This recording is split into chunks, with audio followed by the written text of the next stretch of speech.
Hello friends, how are you? I think all are fine. So ये video आपके लिए motivational भी होने वाली है और उसके साथ साथ कुछ ना कुछ आपको ज़रूर इसमें सीखने को मिलेगा भाई। ठीक है, तो सबसे पहले अगर आपने हमारे चैनल को सब्सक्राइब नहीं किया है तो चैनल को सब्सक्राइब, वीडियो को लाइक और शेयर करना न भूलें। और आपकी जो राय है वो भी आप कमेंट में ज़रूर बताइएगा, क्योंकि आपकी राय भी हमारे लिए बहुत ही हेल्पफुल है। ठीक है, तो आज एक बच्ची का कमेंट आया था, 2-3 दिन हो गए देखो, क्योंकि अब आचार संहिता लगने वाली है तो गवर्नमेंट अपने जो भी उनकी वैकेंसी रिगार्डिंग जो भी प्रोसीजर था उसको स्पीडली कर दिया गया है। ग्रुप सी का भी रिजल्ट निकाल दिया गया है, ग्रुप डी का भी रिजल्ट निकाल दिया गया है। एक दो ग्रुप सी में रहते हैं जैसे 56 और 57, उस पर केस लगा हुआ है, वो भी जल्द ही आ जाएगा। ठीक है, लेकिन पूरी कोशिश की जा रही है। तो कई सारे बच्चे हैं जिनका सिलेक्शन हुआ है भाई, तो उनके कमेंट आए हुए थे। पहले भी 2-3 कमेंट आए हुए थे, लेकिन आज एक लड़की का कमेंट आया तो हमने सोचा क्यों ना आप सबको भी, जो अभी तक जॉब नहीं लगे हैं, उनको भी मोटिवेशन देंगे। इसीलिए ये वीडियो बनाई गई। उस लड़की का कमेंट आया, उसकी एज जो है 39 हो चुकी थी और उन्होंने बताया कि मैम पहले एक भी जॉब नहीं मिल रही थी, आज मेरे हाथ में दो दो जॉब है और अब मुझे ये समझ में नहीं आ रहा कि मैं स्टेट की करूं या सेंटर की करूं। तो इसीलिए कहते हैं कि भाई मेहनत करने वालों की कभी हार नहीं होती, सिर्फ लगे रहो मन से, आपको ज़रूर सफलता मिलेगी। ठीक है, तो यही पूछ रहे थे कि मैम स्टेट की करें या सेंट्रल की करें। तो देखो, वो आपकी फैमिली की सिचुएशन के ऊपर डिपेंड करता है भाई। अगर, क्योंकि देखो सेंटर की जॉब क्या होती है, आपको कहीं पे भी जो है पोस्टिंग दे दी जाएगी, कहीं पे भी ज्वाइनिंग दे दी जाएगी, और स्टेट में आपको स्टेट के अंदर ही रहा जाएगा। ठीक है, तो अगर आपकी फैमिली में ऐसा है कि भाई जहाँ पर भी आप जाओगे अपनी फैमिली को साथ में लेके जा सकते हो, तो फिर उसमें कोई दिक्कत है ही नहीं। फिर तो भाई सेंटर की जो भी आपके लिए अच्छी रहेगी। क्यों? क्योंकि उसमें जो एज फैक्टर है, आपकी रिटायरमेंट की जो एज है वो भी बढ़ जाएगी, क्योंकि वहाँ पे 60 है और स्टेट में जो है आपको पता ही है अभी 58 है। ठीक है, तो 2 साल और आपको ज़्यादा मिलेंगे जॉब करने के। और देखो, फैमिली अगर आपके साथ रहती है तो कहीं पर भी आपकी जॉब है, आप उसको इंजॉय कर पाओगे। लेकिन अगर ऐसा है कि भाई हस्बैंड कहीं स्टेट में जॉब करते हैं और आपकी कहीं और पोस्टिंग है, तो देखो सबका वैसे समझने का तरीका अलग अलग होता है, लेकिन हम उस जगह पर हम अपनी फैमिली को प्रेफरेंस देते हैं भाई। क्योंकि अगर वो कहते हैं ना, पैसों का भी इंजॉय भी तभी हो पाता है जब हम फैमिली के साथ रहते हैं। तो आपकी वहाँ पर स्टेट की ही जॉब जो है अच्छी रहेगी। ठीक है, तो वो आपके ऊपर डिपेंड है। और हाँ, ज्वाइनिंग जो ईएमआरएस की है वो जल्दी ही करवा दी जाएगी, जल्दी ही पता चल जाएगा। तो अभी तक नहीं पता चला है, लेकिन जैसे ही पता चलेगा भाई उस टाइम पे आप डिसीजन ले लोगे कि अगर आपकी सेंट्रल में अच्छी सी जगह पे पोस्टिंग आ जाती है तो सेंट्रल की जॉब अच्छी रहती है।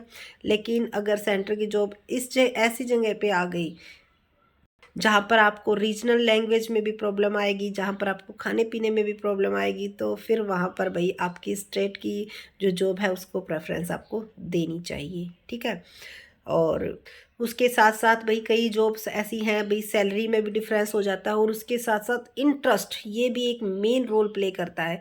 अब जैसे 2-3 बच्चे थे जिनका जो अकाउंटेंट में फ़िलहाल जॉब कर रहे हैं, और उनका सिलेक्शन ईएमआरएस में पीजीटी में हुआ है कि मैम अकाउंटेंट की जॉब करें या पीजीटी की जॉब करें, क्योंकि अकाउंटेंट में हमारे यहाँ पे बहुत ज़्यादा काम है, बहुत ज़्यादा बर्डन है, हमें शांति की जॉब चाहिए, तो क्या ईएमआरएस हमारे लिए अच्छा रहेगा? ठीक है, तो भाई वो तो आपकी सोच के ऊपर डिपेंड करेगा। क्योंकि वैसे तो हमारा जो मानना है, हमारा जो पॉइंट ऑफ व्यू है, वो तो हम, क्योंकि देखो वहीं पर फैमिली रहेगी, वहीं पर बच्चों के साथ, क्योंकि भाई हमारा इंटरेस्ट है पढ़ाने में। ठीक है, तो आपके लिए उससे अच्छी जॉब हो ही नहीं सकती। क्यों? क्योंकि हमें जिस चीज़ में इंजॉय मिलता है, जिस चीज़ में हमें खुशी मिलती है, अगर वही वही जॉब अगर हम कर रहे हैं तो उससे बेटर हमारे लिए कुछ हो ही नहीं सकता। ठीक है, तो बहुत सारे बच्चे इस चीज़ को इस वे में लेके जा रहे हैं कि मैम अगर जाएंगे वहाँ पे गांव में शांति होगी, भाई शांति भी होगी। ठीक है, सीधी सी बात है, रूरल एरिया है वहाँ पर, और बिल्कुल ये तो बिल्कुल गांव से बिल्कुल ही हटके होंगे। ठीक है, लेकिन कहीं ना कहीं कुछ बच्चों का ये भी मानना है कि भाई बाहर नहीं जा पाएंगे, ये नहीं कर पाएंगे। जी नहीं, सारे काम होंगे। ठीक है, और लेकिन एक मेन फैक्टर है, वो है आपके ज्वाइनिंग प्लेस। आपको ज्वाइनिंग प्लेस कहाँ पे मिलती है? तो अगर जब तक आपको, क्योंकि तो जब तक आपको ज्वाइनिंग प्लेस का ना पता चल जाए आप रिज़ाइन ना दीजिए जिस जॉब पे आप कर रहे हो भाई, सीधी सी बात है। वहीं पर जब तक तो आप अपना जो जॉब है वो करते रहिए। जैसे ही ज्वाइनिंग प्लेस का पता चलेगा, अगर आपको लगता है कि भाई आप वहाँ पे जॉब कर सकते हो तो आप के लिए EMRS PGT की ही अच्छी रहेगी अकॉर्डिंग मी। वैसे जो आपकी सोच है, जो आपका फैमिली बैकग्राउंड है, वो भी आपके ऊपर, आपके डिसीजन के ऊपर डिपेंड करता है, ठीक है। इसीलिए मैंने कमेंट में इस चीज़ का जवाब नहीं दिया, क्योंकि बहुत सारे फैक्टर हैं जो इसको इफ़ेक्ट करते हैं। उन सभी चीज़ों को निचोड़ के, उन सभी चीज़ों को जो है अच्छे से समझ कर तभी डिसीजन लीजिए। क्योंकि आपके फ्यूचर का सवाल है, बार बार जो है ऐसे मौके नहीं मिलते हैं। तो इस चीज़ को ज़रूर ध्यान में रखिएगा, ठीक है। और हाँ, जो बच्चे कह रहे थे कि मैम एज से जा रहे हैं, कैसे करें, क्या कुछ करें, तो ये आपके लिए जो बच्चे लग रहे हैं भाई 38, 39, 40 के बहुत सारे बच्चे सिलेक्टेड हुए हैं। एक बच्चे का कमेंट आया था कि मैम 40 साल के हो गए, अब जॉब मिली है, अब क्या फ़ायदा। क्यों भाई, फ़ायदा क्यों नहीं, खुशी जब मिल जाए तभी अच्छी, ठीक है। तो ऐसा नहीं है कि फ़ायदा नहीं है भाई, कम से कम आप ये तो कह सकते हो कि मैंने जो किया, जो मेहनत की, उसका मुझे फल मिला। कई सारे बच्चे ऐसे हैं जिनकी एज निकल गई और मेहनत ज़बरदस्त की, लेकिन फिर भी उसका फल नहीं मिल पाया, ठीक है। तो कभी भी निराश नहीं होना है, जब भी खुशी मिले उसको एंजॉय करें भाई, हमारा तो यही मानना है।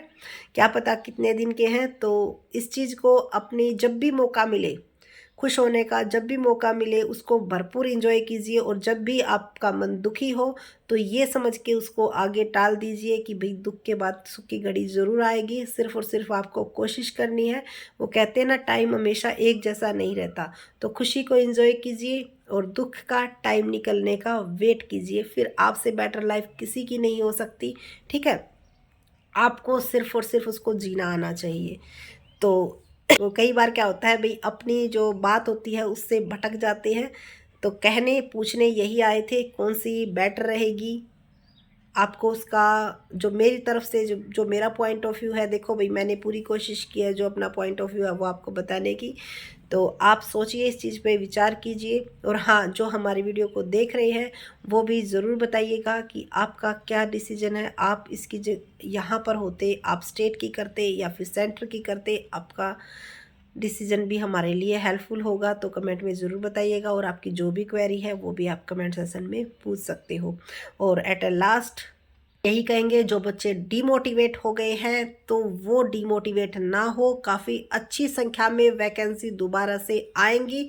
सिर्फ और सिर्फ ज़रूरत है आपको मेहनत और लगन से लगे रहने की, ठीक है भाई। क्या पता ये आपका लास्ट टाइम हो। अब अगर आप इससे चूक गए कि आपने सोचा कि नहीं होगा, नहीं होगा, क्योंकि हमारे माइंड में भी कई बार ये आता था कि भाई इतनी जगह फेलियर हो गए, इतनी बार फेल हो गए, कोई भी एग्ज़ाम देते हैं पास नहीं हो रहे हैं। तो क्या अगर हम इस टाइम छोड़ देते तो शायद ये जॉब रह ही जाती, क्योंकि जॉब आपके घर पे नहीं आएगी, ठीक है। उसके लिए आपको फॉर्म भी फिल करना होगा, कोशिश भी करनी होगी, ठीक है।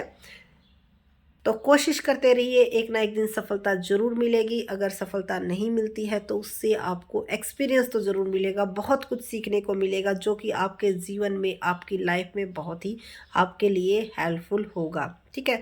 तो कभी भी किताबों से जीना चुराए, बुक ही एक ऐसी चीज़ें है, पढ़ाई एक ऐसी चीज़ें है जिसको ना तो कोई बांट सकता है, और वही आपको और आपके बच्चों का फ्यूचर, आपकी फैमिली का फ्यूचर, और आपकी नहीं कई पीढ़ियों की फैमिली के फ्यूचर को डिसाइड कर पाती है। तो इसीलिए अगर आपको अपनी कई पीढ़ियों का फ्यूचर संवारना है तो आपको मेहनत करनी होगी। और जिन बच्चों का भी सिलेक्शन हो गया है उनको दोबारा से बहुत बहुत बधाई। और जिन बच्चों का नहीं हो पाया है तो डीमोटिवेट होने की ज़रूरत बिल्कुल भी नहीं है। अगर ये बच्चे कर सकते हैं, 39 पर आकर भी अगर लगे हुए हैं, तो ये देखो उस बच्ची ने मेहनत कितनी की है, ठीक है। क्योंकि इस एज में आते आते जैसे ही आप 30+ होते चले जाते हो तो टेंशन बढ़ती चली जाती है, और उसके साथ साथ जो आपकी मेमोरी पावर है वो भी कम होती चली जाती है। क्यों? क्योंकि आपके माइंड में टेंशन इतनी चल रही होती है, ठीक है। तो मेहनत करते रहिए, ज़रूर आपको भी एक दिन अच्छी न्यूज़ ज़रूर मिलेगी। ठीक है, इस बात को ज़रूर याद रखिएगा। तो वीडियो अगर अच्छी लगी हो लाइक कीजिए, चैनल को सब्सक्राइब कीजिए और शेयर करना बिल्कुल भी मत भूलिएगा, और कमेंट भी बिल्कुल करना है आपको। जो आपकी सजेशन है, जो आपकी राय है, वीडियो कैसी लगी ये भी बताना है, और उसके साथ साथ जो हमने क्वेश्चन पूछा था उसका आंसर भी ज़रूर देना है। Thank you so much.